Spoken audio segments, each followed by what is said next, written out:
ஏ அப்படியே பண்ணது எடுக்கவே இல்லடி. சரி வா. சரி.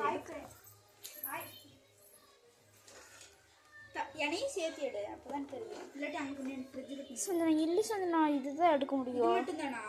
இது மட்டும் தானா? இது மட்டும் எடுத்தா நமக்கு லைஃப்பில் கிடைக்கும். ஹாய் ஃப்ரெண்ட்ஸ், நம்ம இப்போ சிக்கனில் லெக் பீஸ் செய்ய போகிறோம். அது எப்படி இருக்குன்னு வாங்க பார்க்கலாம். ஃபஸ்ட்டு தயிர் ஊற்றிக்கலாம். தயிர் ஊற்றிக்கிட்டோம். தயிர் ஊற்றி வச்சுக்கோங்க. அடுத்தது நம்ம வந்து தனியாத்தூள் போடலாம். அதுக்கு லெக் பீஸ் பவுடர் போடணும்டி. போட வேண்டியது நம்ம காமிச்சாங்க. இப்போ நம்ம தேவையான அளவு தனியாத்தூள் எடுத்துக்கலாம்.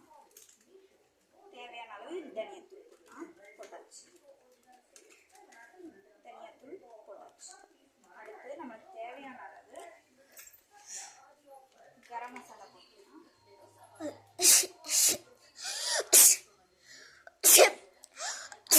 தேவையான அளவு போட்டுக்கலாம். அடுத்தது நம்ம கார்ன்ஃப்ளவர் மாவு போட்டுக்கலாம். அடுத்து வந்து நம்ம மிளகாத்தூள் போட்டுக்கலாம். எதையும் சேர்த்து எடுக்கிறீல்ல? ஆமாம்.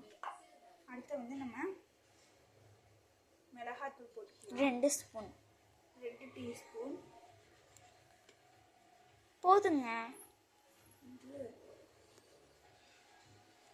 2 டீஸ்பூன் போட்டுக்கலாம். அப்புறம் இதை போடணும். நம்ம கார்ன்ஃப்ளவர் மாவு போடலாம். கார்ன்ஃப்ளவர் மாவு நம்மக்கிட்ட அளவாக தான் இருக்குது. உங்கள்கிட்ட எவ்வளோ இருக்கோ அவ்வளோ போட்டுக்கோங்க.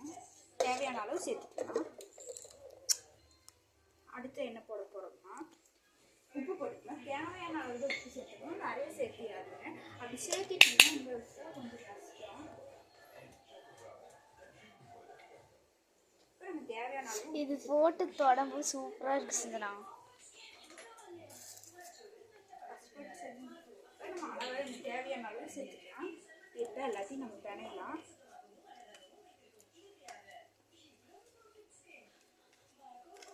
தயிர் எல்லாத்தையும் சேர்க்கலாம்.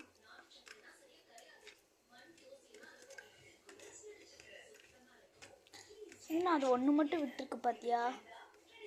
நல்லா தேய்ச்சிக்கோங்க. உள்ளே போகிற மாதிரி தேய்ச்சிக்கணும். நல்லா உள்ளே போகிற மாதிரி தேய்ச்சிக்கோங்க. நல்லா உள்ளே போகணும். அப்போ தான் ஊறும். இன்னொன்னையும் தேய் சந்தனா. அப்படி சொல்லக்கூடாது. வெயிட் பண்ணுங்க. அடுத்தது நம்ம தேய்க்கலாம்.